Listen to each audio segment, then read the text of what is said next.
So I'm just gonna introduce him to the flag here. He sort of knows what it is, but he doesn't know that it can touch him without hurting him right now. So just gonna put the flag here, all right? Gonna get those feet moving, and then I'm gonna go here and let him follow it. All right. My hope is that his curiosity will take over and he'll track this flag around and come to it himself, okay? I'm gonna swap hands here and go on this side.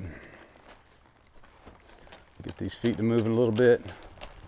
Okay, as he comes around, I'll give him an opportunity to follow the flag, okay?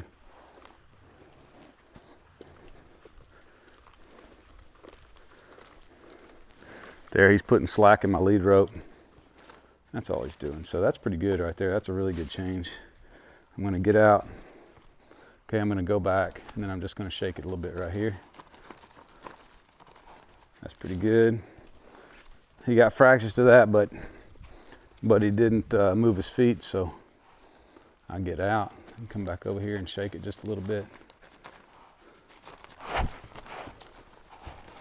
There. See, it's coming in and out of his field of vision there. I'm just gonna keep on doing what I'm doing. I'm not gonna quit. Draw him in a little bit tighter right here.